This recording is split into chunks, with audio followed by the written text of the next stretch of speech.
Breaking news చూస్తున్నాం. రాజకీయాలపై మాజీ మంత్రి మల్లారెడ్డి ఆసక్తికర వ్యాఖ్యలు చేశారు. కొన్నాళ్ల నుంచి పార్టీ మారతాడంటూ వస్తున్న వార్తలపై స్పందించారు. ప్రస్తుతానికి తాను రాజకీయంగా బీజేపీ వైపు లేదా టీడీపీ వైపా టీఆర్ఎస్ వైపా అన్నది కాదని అంటున్నారు. ఇప్పుడు టీఆర్ఎస్ లో ఉన్నాను, బీఆర్ఎస్ లో ఉన్నాను, ఇప్పుడు ఏ వైపుకు చూసేటట్టు లేనని అన్నారు. తనకు 73 సంవత్సరాలు వచ్చాయని ఇంకా ఏ వైపుకు చూడాల్సిన అవసరం ఏముందని అన్నారు. ఇప్పటికే ఎంపీగా, మినిస్టర్గా, ప్రస్తుతానికి ఎమ్మెల్యేగా ఉన్నారని ఇంకా 3 ఏళ్లు ఉంటానని అన్నారు. అసలు రాజకీయమే వద్దని అనుకుంటున్నారని, ప్రజలకు సేవ చేసి మంచి కాలేజీలు, యూనివర్సిటీలు నడిపిద్దామని భావిస్తున్నారని మల్లారెడ్డి అంటున్నారు. సో ఈ వ్యాఖ్యలను బట్టి చూస్తుంటే పరోక్షంగా రాజకీయాల నుంచి తప్పుకుంటున్నట్లుగా హింట్ ఇచ్చినట్లుగా తెలుస్తోంది మల్లారెడ్డి. అన్నీ కూడా భగవంతుడు అనుకున్న దానికంటే అన్ని ఇచ్చిండు. నేను ప్రజలకు సేవ చేయాలి, అక్కడ మంచి ఇంజనీర్లను, డాక్టర్లను తయారు చేయాలి. ఈ రెండే ఎంచుకున్నా పర్ఫెక్ట్గా పోతుంది. ఇంకా ముందు కూడా భారతదేశం అంతా కూడా డీమ్డ్ యూనివర్సిటీలు పెట్టాలనుకుంటున్నా. ఇప్పుడు నోయిడాలో ఒకటి ఫైనల్ అయిపోయింది, డీమ్డ్ యూనివర్సిటీ నోయిడా దాంట్లోనే. దాని తర్వాత లక్నోలో కూడా అక్కడ మన యోగి సీఎం గారు ఏఐ సిటీ తయారు చేస్తున్నాడు. ఏఐ మీద సిటీనే తయారు చేస్తున్నాడు. 10,000 కోట్లు ఖర్చు పెడుతున్నాడు ఏఐ సిటీ కోసం. దానికి తోడు 10 లక్షల మంది యువకులను తయారు చేయాలి, ఉద్యోగానికి మల్టీనేషనల్ కంపెనీలకు తగ్గట్టు తయారు చేయాలని చెప్పి ఏఐ సిటీ కూడా తయారు చేస్తున్నాడు. మాకు కూడా పిలుపు వచ్చింది. మేము కూడా మొన్న లక్నో కూడా పోయి వచ్చినాం. తొందరలో నెక్స్ట్ వీక్లో యోగి గారిని కలిసి అక్కడ కూడా ఒక 50 ఎకరాల పెద్ద డిజిటల్ హెల్త్ సిటీ పెడదామని అక్కడ కూడా ఇక్కడ అయితే సురాలంలో పెట్టినామో అదే ప్లాన్ చేస్తున్నాం. అదే మాదిరిగా బీహార్లో కానీ, బెంగాల్లో కానీ, ఆంధ్రప్రదేశ్లో కానీ, దేశవ్యాప్తంగా మెయిన్ సిటీలలో అన్నీ కూడా యూనివర్సిటీలు తెరుద్దామని ప్లాన్ చేసుకున్నాం. కర్నూలులో కూడా ప్లాన్ చేస్తున్నాం. ఎందుకంటే అందరికీ వైద్యం అందియాలి, మంచి విద్యను అందియాలని తపనతోటి ఇవన్నీ కూడా ఓపెన్ చేస్తున్నాం. అందరికి కూడా నమస్కారం. రాఖీల పౌర్ణమి అందరికి కూడా శుభాకాంక్షలు. రాజకీయంగా బీజేపీ వైపా, తెలుగుదేశం వైపా, లేక టీఆర్ఎస్ వైపా కాదు. నేను ఇప్పుడు టీఆర్ఎస్లో ఉన్నా. నేను ఇప్పుడు ఏ వైపు చూసేటట్టు కూడా లేని. ఇప్పుడు నాకు కూడా 73 సంవత్సరాలు అయింది.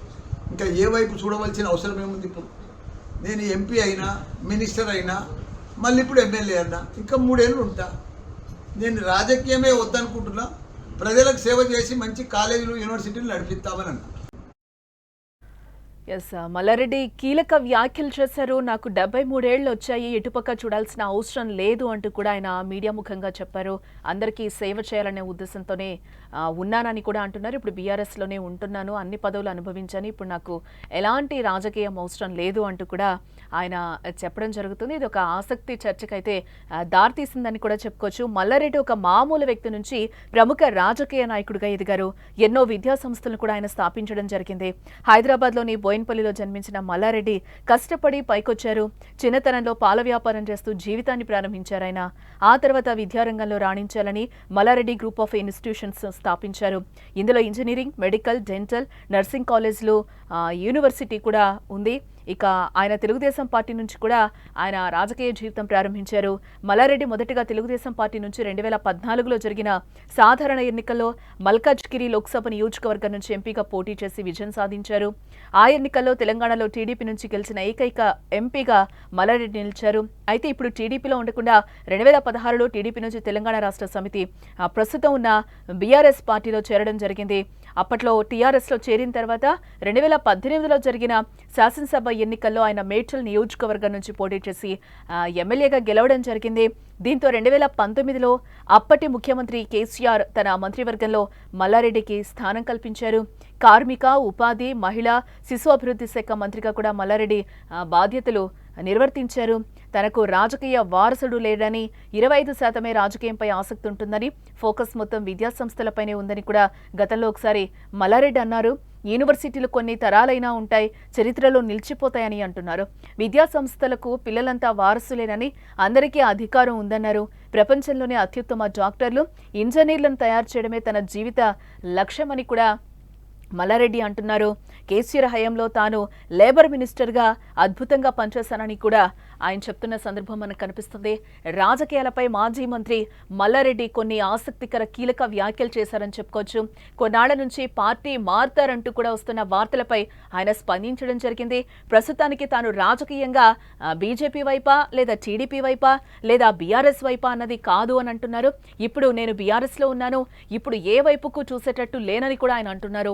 తనకు 73 సంవత్సరాలు వచ్చాయని ఇంకా ఏ వైపుకు చూడాల్సిన అవసరం ఏముందని కూడా ఆయన క్వశ్చన్ చేస్తున్నారు. ఇప్పటికే ఎంపీగా, మినిస్టర్గా, ప్రస్తుతానికి ఎమ్మెల్యేగా ఉన్నానని, ఇంకా 3 ఏళ్లు ఉంటానని కూడా అంటున్నారు. అసలు రాజకీయమే వద్దు అని అనుకుంటున్నానని, ప్రజలకు సేవ చేసి మంచి కాలేజ్లు, యూనివర్సిటీలు నడిపిద్దామని భావిస్తున్నానని కూడా మల్లారెడ్డి మీడియా ముఖంగా కూడా చెప్తున్నారు. సో ఈ వ్యాఖ్యలను బట్టి చూస్తుంటే పరోక్షంగా రాజకీయాల నుంచి తప్పుకుంటున్నట్లు హింట్ ఇచ్చినట్టుగా తెలుస్తోంది మల్లారెడ్డి.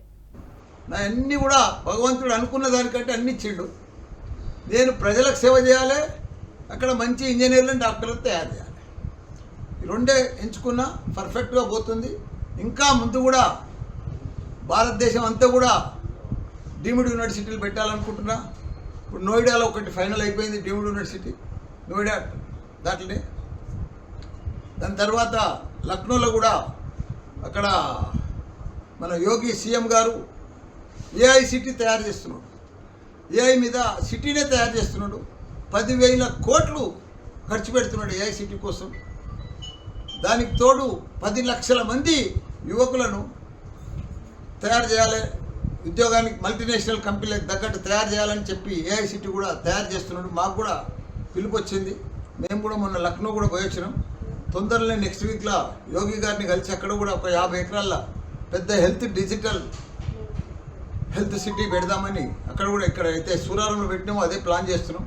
అదే మాదిరిగా బీహార్లో కానీ, బెంగాల్లో కానీ, ఆంధ్రప్రదేశ్లో కానీ, దేశవ్యాప్తంగా మెయిన్ సిటీలలో అన్నీ కూడా యూనివర్సిటీలు తెరుద్దామని ప్లాన్ చేసుకున్నాం.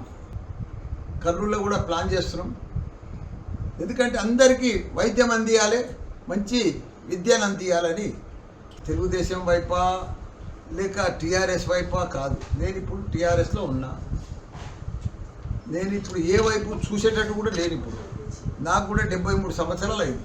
ఇంకా ఏ వైపు చూడవలసిన అవసరం ఏముంది? ఇప్పుడు నేను ఎంపీ అయినా, మినిస్టర్ అయినా, మళ్ళీ ఇప్పుడు ఎమ్మెల్యే అయినా, ఇంకా 3 ఏళ్ళు ఉంటా. నేను రాజకీయమే వద్దనుకుంటున్నా.